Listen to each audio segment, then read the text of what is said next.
உனக்கு உண்மையாக இருக்குண்டா, எங்களுக்கு அந்த மாதிரிலாம் இல்லையே, நாங்கள் பார்க்குற உலகம் நாங்கள் பார்க்குற மாதிரி தான் இருக்குது அப்படின்னா, அது ஸ்பிரிச்சுவல் சைக்காலஜியாக என்னுடைய பார்வையில் இருந்து இந்த உலகத்தினுடைய வேற ஒரு மறுபக்கம், அதாவது ஒரு பர்சன் அவங்களுக்கு மறுபக்கம் இருக்கும் அப்படின்வாங்க. பூவா தலையா அப்படின்ற கான்செப்ட் தான்.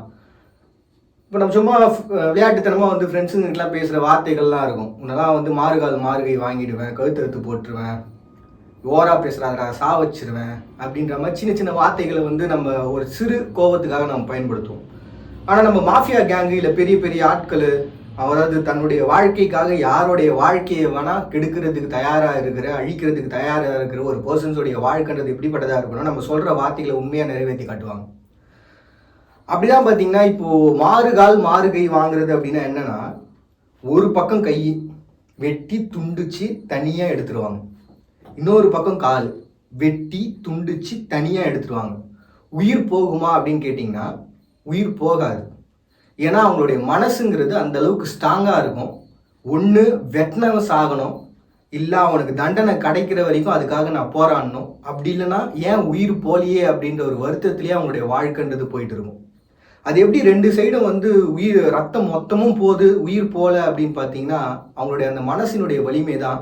இன்னொன்று ரத்தம் ஒரு குறிப்பிட்ட நேரத்துக்கு அப்புறம் பார்த்தீங்கன்னா இறுகிடும், கட்டிடும், அதுக்கப்புறம் அது வெளியேறது அப்படின்றது ரொம்ப தடைப்பட்டு நிற்கும். மயக்கத்திலே இருப்பாங்க, ஆழ்ந்த மயக்கத்தில் ஆழ்ந்த உறக்கத்தில் இருப்பாங்க. இந்த படம்லாம் நீங்கள் பார்த்தீங்கன்னா தெரியும், ஹார்ட் பீட்டோட லெவல் வந்து பார்த்தீங்கன்னா 1, 2, 3 அப்படின்னு சொல்லிட்டு சில படங்களில் காட்டுவாங்க. அது நம்ம விளையாட்டுத்தனமாக கிண்டலுக்காக சில டைம் நம்ம யோசிப்போம். ஆனால் உண்மையாகவே பார்த்தீங்கன்னா அது மாதிரி 2, 3ன்னு சொல்லிட்டு ஹார்ட் பீட்டினுடைய அந்த பம்பிங் லெவல் இருக்கிற வரைக்கும், அதோட துடிப்பு இருக்கிற வரைக்கும் இருக்கும். சில டைம் வந்து அந்த ஹார்ட்டே கூட நின்றுடும், மறுபடியும் நம்ம வந்து அந்த எலக்ட்ரிக் பவர் இருக்கும்பொழுது மறுபடியும் ஹார்ட் வந்து துடிக்க ஆரம்பிச்சிடும்.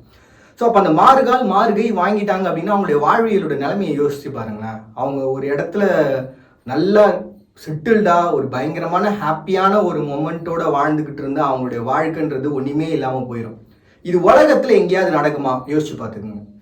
நெக்ஸ்ட்டு வந்து பார்த்தீங்கன்னா ரேப் பண்ணுறது. இப்போ ஒரு ஃபேமிலியை வந்து காயப்படுத்தணும் அப்படின்னு நினச்சாங்கன்னா, ஒரு பர்சனை காயப்படுத்தணும் அப்படின்னு நினச்சாங்கன்னா, அவங்க வீட்டில் இருக்கக்கூடிய ஒரு பெண் பிள்ளைகளையோ இல்லை ஒரு ஆணையோ, ஏன் ரேப்புன்றது வெறும் பெண்ணுக்கு மட்டும் நடக்குமா, ஆணுக்கும் நடக்கும். ஏன்னா கொஞ்ச நாளுக்கு முன்னாடி ஒரு சில வருடங்களுக்கு முன்னாடி ஒரு நியூஸ் பேப்பரில் நான் படித்த நியூஸ், பெங்களூரில் இருக்கக்கூடிய ஒரு பையனை 4 பொண்ணுங்க சேர்ந்து ரேப் பண்ணிட்டாங்க அப்படின்னு.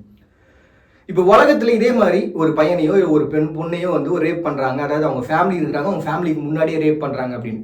உலகத்தில் இப்போ நான் சொல்கிற இந்த கான்செப்ட் எங்கேயாவது நடக்காமல் இருந்திருக்குமா? அப்படி ரேப் பண்ணும்போது அவங்களுடைய மனநலை நினச்சி பாருங்களேன். தான் வளர்த்த ஒரு பொண்ணு, தான் வளர்த்த ஒரு பையன் தன்னுடைய குடும்பத்துக்கு முன்னாடி அவமானப்படுறது. ரேப்புனா அவங்களுடைய உடலால் மட்டும்தான் அந்த தீண்டல் இருக்குமே தவிர்த்து மனசால் அந்த தீண்டல் இல்லை. அதனால் அது வந்து உடலால் ஏற்பட்ட ஒரு காயம் தானே தவிர உடலாலையும் மனதாலையும் ஏற்பட்ட ஒரு காயம் அவ்வளோதானே தவிர அவங்களுடைய கற்புக்கு ஏற்பட்ட காயம் அது இல்லை.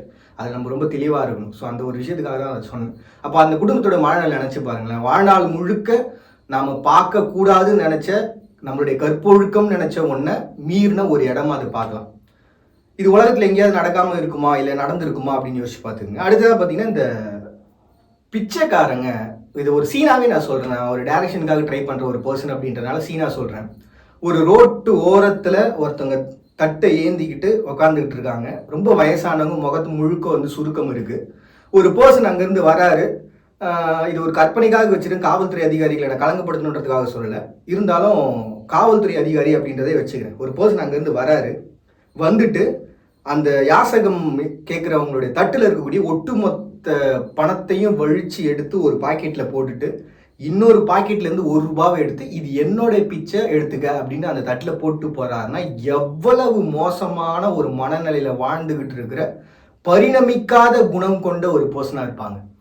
இது என்னோட பார்வைக்கு கற்பனை வைங்களேன். உலகத்தில் ஏதாவது ஒரு மூலையில் இது நடக்காமல் இருக்குமா, இல்லை நடந்திருக்குமா? ஒன்று நடக்கிறதுக்கு வாய்ப்பு இருக்குது, இன்னொன்று நடந்திருக்கு சார் அப்படின்னு. ஒருவேளை நடந்திருக்கு அப்படின்னு எனக்கு கமெண்ட் கூட போடுங்க. இன்னொன்று கழுத்தை அறுத்து போகிறதுன்னு வாங்க. சும்மா ஏனோ தானோன்னு சொல்லிட்டு கழுத்தை அறுக்கிறதில்ல, கழுத்து இப்படி வெட்டிட்டோடனே நவகண்டம் குத்துறான் சார், இறந்துட்டான் சார் அப்படின்னு.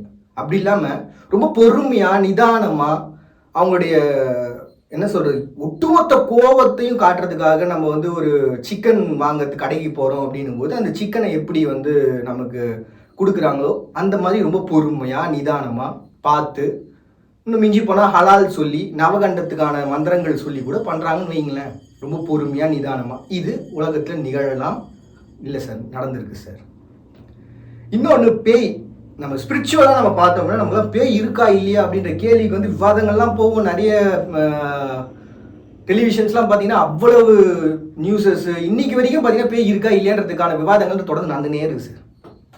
அதெல்லாம் உண்மையா இல்லையா அப்படின்னு சொல்லிட்டு பார்த்தோன்னா, என் லைஃப்பில் நடந்த ஒரு முக்கியமான ஒரு சம்பவம், திடீர்னு முதுகில் ஃபோர்ஸாக ஏதோ ஒரு ஃபோர்ஸ் விழுந்த உடனே நான் கீழே விழுந்துட்டேன். அது வந்து நம்ம சைக்காலஜிக்கலாக பார்த்தோம் அப்படின்னா நம்ம சரியாக சாப்பிடாதனால மயங்கி கீழே விழுந்துட்டோம்னு வைங்களேன்.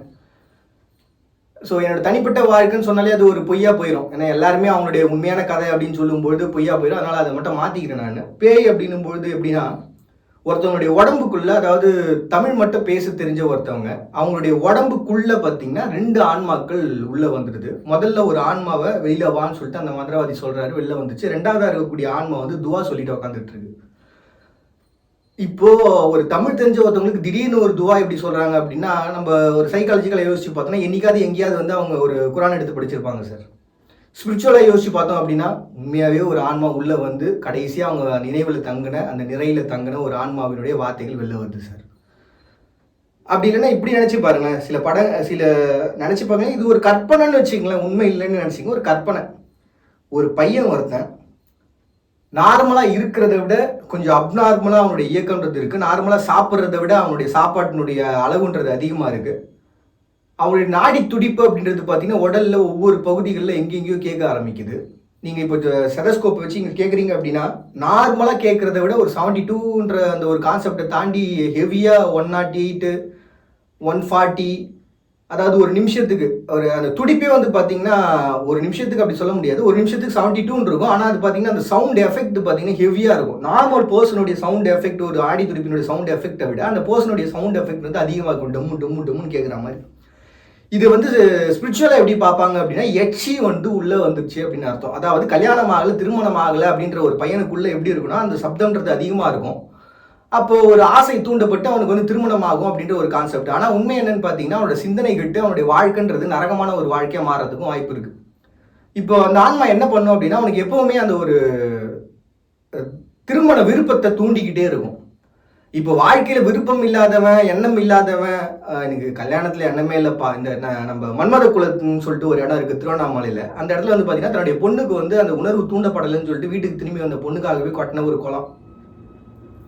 அப்படி இருக்கிற பட்சத்தில் ஒரு எச்சியை வச்சு ஒருத்தனுடைய வாழ்க்கையில் இந்த மாதிரி ஒரு மாற்றத்தை உருவாக்கணும்னு நினைக்கலாம். இல்லையா அந்த எச்சியை வச்சு அவங்களுடைய உடலில் இருக்கக்கூடிய ஜீவசக்திகள் உறிஞ்சு, ஜீவசக்தின்றது அவங்களுடைய ரத்த ஓட்டம் தான். எப்பவுமே வந்து பார்த்தீங்கன்னா அவங்களுடைய விந்தணுக்கள் வெளில வந்துட்டே இருக்குது அப்படின்ற பட்சத்தில் தூக்கத்தில் பார்த்தீங்கன்னா நிறைய பேருக்கு அந்த மாதிரி போயிட்டே இருக்கும். இது வந்து அந்த எச்சிகள் செய்யக்கூடிய வேலை தான். அப்படி பண்ணும்போது போயிட்டே இருக்குது அப்படின்னா அவங்களோட ரத்தம்ன்றது சுண்டி சுண்டி அவங்களோட உடல் சுருங்கி ஒல்லியாக மாறிட்டே வருவாங்க. இதுதான் பேசிக்கான கான்செப்ட். ஸோ இது வந்து ஸ்பிரிச்சுவலாக, சைக்காலஜிக்கலாக நம்ம யோசிச்சோம் அப்படின்னா நமக்கு அந்த ஃபீலிங் வந்து இருந்துக்கிட்டே இருக்கும். சார் கல்யாணம் ஆகலைல்ல, 33 வயசு ஆயிடுச்சு, கல்யாணம் ஆகலை, அந்த ஃபீலிங் இருந்துகிட்டே இருக்கும்டா, ஜஸ்ட்டு சாப்பிடு, என்ஜாய் பண்ணு, நல்லா தூங்கு, இல்லைனா லவ் பண்ணு, அவ்வளோதான், வாழ்க்கை மாறிடும் அப்படின்னு சைக்காலஜிக்கலாக சொல்லிட்டு போயிடுவாங்க. இப்போ இது நிகழலாம், ஸ்பிரிச்சுவலாக இது நிகழ்ந்திருக்கு சார் அப்படின்னு கமெண்ட்டில் போடுவாங்க. அடுத்ததாக பார்த்தீங்கன்னா சைக்காலஜிக்கலாக நம்ம பார்க்குற விஷயங்கள்.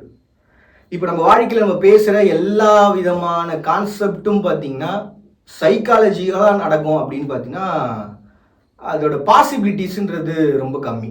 ஏன்னா இது சைக்காலஜி சொன்ன உடனே ஒரு மாதிரி கன்ஃபியூஷனாக பேசுகிறேன் அப்படின்றீங்களா? ஏன்னா சைக்காலஜின்றதுங்களே குழம்பி தெளிகிறது தான். சைக்காலஜிங்கிறது குழம்பி தெளிஞ்சு ஒரு உருவாக்கத்தை உருவாக்குறது தான். சயின்டிஸ்ட் எல்லாருமே அப்படிதான், எல்லாத்தையும் படிப்பாங்க. சாரி, அப்படிதான் சொல்ல திணிக்கிறது தப்பு. மோஸ்ட்லி சயின்டிஸ்ட் எப்படின்னா எல்லாமே வந்து தேடுவாங்க, என்னென்னமோ கால்குலேஷன் போடுவாங்க, என்னென்னமோ பண்ணுவாங்க, கடைசியாக ஒரு தியரியை உருவாக்குவாங்க. ஸோ அப்போ சைக்காலஜிக்கலாக நான் கேட்குறது என்னென்னா, இப்போ நான் சொன்ன அத்தனையும் சைக்காலஜிக்கலாக நடந்திருக்கா, இல்லை நடக்கலாமா, இல்லை நடந்திருக்கு சார், 3 விதமாக வச்சுக்கலாம். இப்போ என்னுடைய இன்னொரு கான்செப்டில் இந்த ஸ்பிரிச்சுவலிட்டியும் சைக்காலஜிக்கும் கேட்குற கேள்வி, பேசியே ஆட்சியை பிடிச்சாங்க சார் அப்படின்னு ஒரு கேள்வி இருக்கும். அது உண்மையா பொய்யா? எல்லாருமே கமெண்ட்ல போட போகிறது மிஞ்சி போனால் ஹிட்லர் பேசியே ஆட்சியை பிடிச்சவங்க,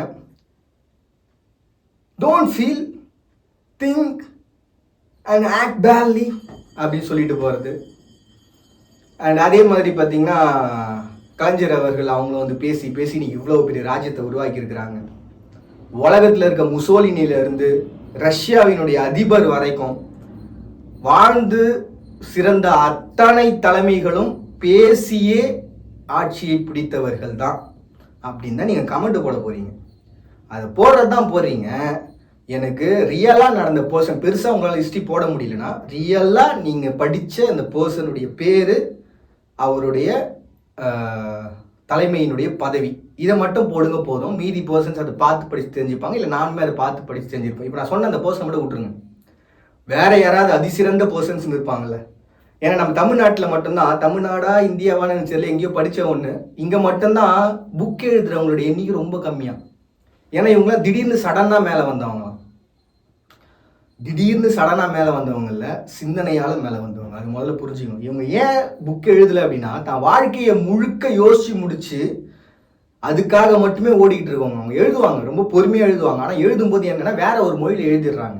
அதனால் அவங்க எழுதுறவங்களுடைய எண்ணிக்கைன்றது ரொம்ப குறைவான ஒன்று அப்படின்னு சொல்லி இதுக்கு முன்னாடி நான் பார்த்த ஒரு பட்டிமன்றத்தின் மூலமாக எனக்கு தெரிய வந்தது. ஆனால் ஒரு சமீப காலத்துக்கு முன்னாடி பார்த்தீங்கன்னா அது அப்படிலாம் இல்லை. இந்தியாவில் புத்தகம் எழுதுறவங்க ஜாஸ்தியாக இருக்கிறாங்க. ஆனால் அவங்க வந்து பார்த்தீங்கன்னா ஒரு லாங்குவேஜ் ஆங்கிலத்தில் எழுதுறதுனால அவங்களுடைய பேர் அப்படின்றது ஃபாரினில் இருக்குது, அவங்களுடைய வாழ்க்கைன்றது ஃபாரினில் இருக்கிறதுனால அவங்களும் வந்து ஃபாரினர்ஸாக பார்க்கப்படுறாங்களே தவிர்த்து உண்மையாகவே இந்தியாவிலேருந்து பெரிய ஆளானவங்க எல்லாருமே வந்து நிறைய பேர் புத்தகம் எழுதியிருக்காங்க அப்படின்ற ஒரு உண்மைக்குள்ளே வந்துட்டாங்க.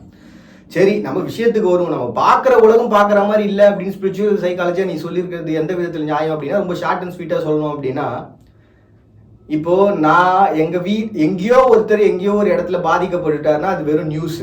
என் வீட்டில் ஒருத்தர் பாதிக்கப்பட்டாருன்னா அது கேஸு. அவ்வளோதான். நம்ம பார்க்குற உலகம் மாதிரி தான் நம்மளுடைய வாழ்க்கை. மறுபடியும் எல்லாரையும் இதே போல ஒரு அழகிய தருணங்களை சந்திக்கிறது. அவங்க பாண்டியா நீங்கள் பார்த்துட்டு இந்த நிகழ்ச்சி இன்ட்ரெஸ்டிங் இன்ஃபோ.